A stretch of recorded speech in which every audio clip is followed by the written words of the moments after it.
Olá pessoal, então vamos falar de hipercolesterolemia.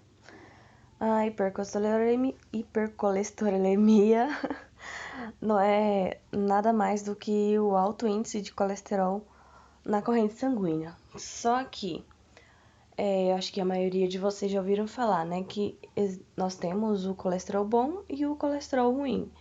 O colesterol bom HDL, porque ele é mais maneiro, ou seja, menos denso.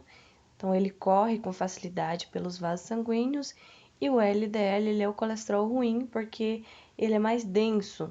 Ele é um colesterol que tem uma facilidade de pregnar nas paredes dos vasos sanguíneos. A quantidade anormal de LDL na circulação sanguínea, que é a mesma coisa do alto colesterol no sangue. E o LDL é um lipídio denso, ou seja, pesado, né? E o HDL é um lipídio de baixa densidade, ou seja, mais leve. Quando o HDL está em alta quantidade, ele tem a função de pegar o LDL e tirar ali dos vasos sanguíneos, levando para o seu destino, geralmente para o fígado ou até para os locais de reserva de tecido adiposo. Como o LDL tem uma alta concentração no vaso, isso pode causar uma hipertensão. Por que da hipertensão? Aqui está obstruindo, certo? É a mesma coisa que você colocar o dedo na frente da mangueira, bem no bico da mangueira. Essa água, ela vai correr com mais força, com mais intensidade, com mais pressão. É a mesma coisa, é o mesmo modelo, não tem diferença. O problema é que como o sangue ele está correndo com muita velocidade e agressividade nessa região aqui, pode causar lesões. Essas lesões ela vai trazer a intercorrência de um coágulo. Tendo esse coágulo, a obstrução vai ser maior, aqui nesse caso. Aí nesse caso, com o coágulo pode ter o surgimento do êmbolo. O êmbolo é o coágulo quando se solta da parede e começa a circular pelos vasos sanguíneos. E aí esse êmbolo ele pode se estagnar, parar, obstruir qualquer vaso do corpo, tanto do coração como do cérebro, rim. Dessa forma pode causar até insuficiência renal. O que causa a hipercolesterolemia? Bom, o estilo de vida, né? Que seria os consumos de alimentos processados, as gorduras derivadas de animais. Alguns artigos, né? Dizem que a banha de porco ela faz bem e outros já diz o contrário, que não, por causa da alta quantidade que a população usa. E por ser realmente derivado de animal, não é um tipo de manteiga ideal a ser usada. Porém, o óleo de soja, né? Ele tem muito conservante, tem agrotóxicos, enfim. O ideal é a quantidade, o menos possível. O alcoolismo, porque o alcoolismo ele aumenta a produção de gordura no corpo. E o sedentarismo, claro. Se você não usa essa gordura, ou seja, a gordura, ela nada mais é uma reserva para energia. Se você não usa ela, o acúmulo de gordura vai ser sempre maior e ela não vai ser usada em forma de energia. Então, vai ficar isso daqui, né? Essa barriguinha. A diabetes mellitus, porque a quantidade muito grande de açúcar, de glicose, na corrente sanguínea se transforma em gordura. A idade também, por causa do metabolismo, histórico familiar também, histórico genético, né? Como algumas pessoas dizem, eu sou mais gordinha pelo fato do meu pai. Puxei pro lado do meu pai, puxei pro lado da minha mãe, e assim é por diante. Então, o que a hipercolesterolemia pode causar? como já foi dito, obstrução de vaso, consequentemente a hipertensão arterial, o infarto do miocárdio por conta dessa obstrução, não só por conta da obstrução, mas também por causa de algum coágulo ou trombo formado, perda de membro também, no caso, insuficiência renal, insuficiência cardíaca, insuficiência pulmonar, tudo isso, perda de visão também, tudo por causa de uma obstrução de vaso. Rompimento, pode até causar rompimento de vaso, no caso do AVE. Antigamente o pessoal falava AVC, agora é AVE, acidente vascular encefálico. Consequentemente, né, como já foi dito, com a presença dessa obstrução, há uma certa agressividade na corrente sanguínea que causa o trombo e a embolia, como já foi dito. As suas complicações geralmente não têm sintomas. Quando tem, já é um caso grave. O seu sintoma, ele pode ser quando a pessoa resolve aferir a pressão, pode ser uma pressão arterial maior que 140/90. Pode ser, nem sempre tem. Isso não é regra de base. Cada corpo, cada organismo vai agir de uma forma e também depende de onde está essa obstrução.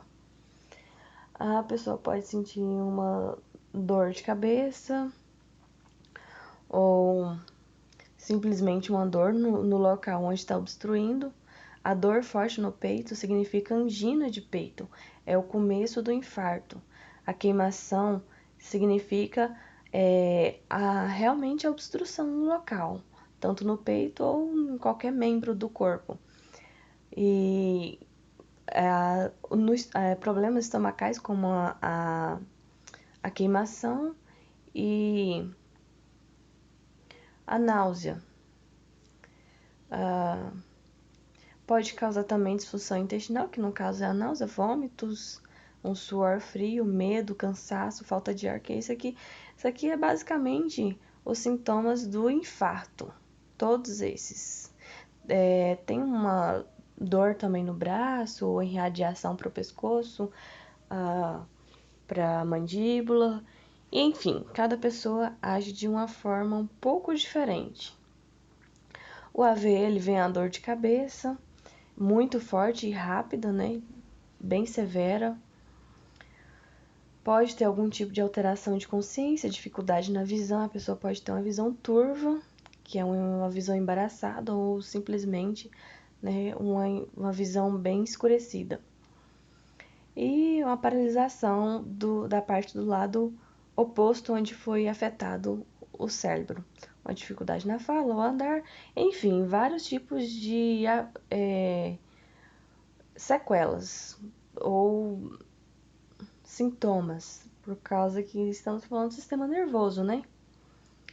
E sobre esses outros demais causas, a pessoa pode sentir queimação no membro,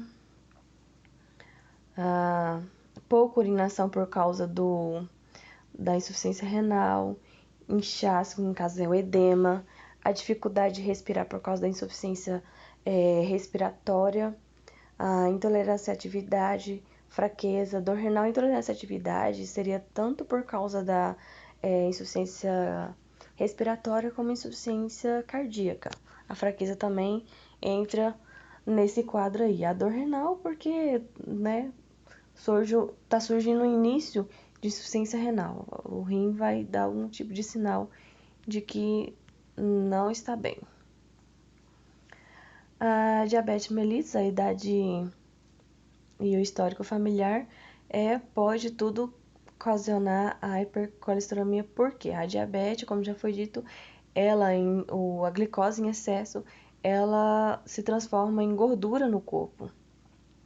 E aí vai se transformar em placa de ateroma, placa de gordura nos vasos, obstruindo eles. No caso do envelhecimento, a diminuição do metabolismo, e o histórico familiar pode ser hereditário, né? A hipercolesterolemia, ela pode ser hereditária. E como deve ser prevenido, a, a pessoa deve praticar atividades físicas, controlar o diabético, ou seja, usar os medicamentos adequados, certos para diabetes, diminuir o uso de alimentos processados. Se você for olhar nos rótulos, alto índice de carboidratos, açúcar, também de sódio, que é o que causa a hipertensão. E o consumo de gorduras animais, aquela picanha com gordurinha gostosa também deve ser consumida em uma quantidade bem menor. Consumo de bebidas alcoólicas, como já foi dito, que ela ativa a produção de gordura.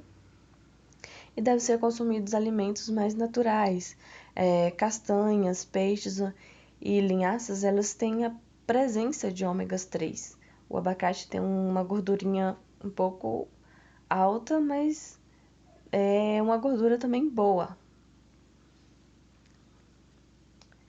A atividade física deve ser a do seu gosto, a que você preferir. E como deve ser feito o tratamento? Claro, os exames de rotina. Se você não faz exames de rotina, como que você vai prevenir ou diagnosticar de forma precoce para ter um tratamento mais fácil, menos doloroso e até mais econômico? O uso de medicamentos específicos seguindo as orientações do médico. Se você não usar os medicamentos de acordo com a prescrição médica, você não vai ter o resultado eficaz e seu tratamento pode se tornar um pouco mais rigoroso, mais dolorido e mais caro para você. Claro que deve mudar o estilo de vida, só o medicamento não vai fazer um efeito maravilhoso ou desejado. A atividade física ela deve ser por orientação, né? O médico e o especialista em atividade física vai avaliar que tipo de atividade física você pode estar fazendo. Eliminar o tabagismo por causa que o tabagismo ele eleva a pressão arterial. Com a hipercolesterolemia já eleva a pressão, o tabagismo também, a probabilidade dessa pessoa ter um infarto é incrivelmente alto. E é claro, a pessoa deve perder o peso, porque se ela já tem gordura nos vasos, imagina, né? Na região abdominal e outras partes do corpo. E fazer os usos de métodos de prevenção, que é alimentação e atividade física, sempre. Agradeço a atenção, espero que tenha colaborado com o ensino de vocês. Aceito sugestões.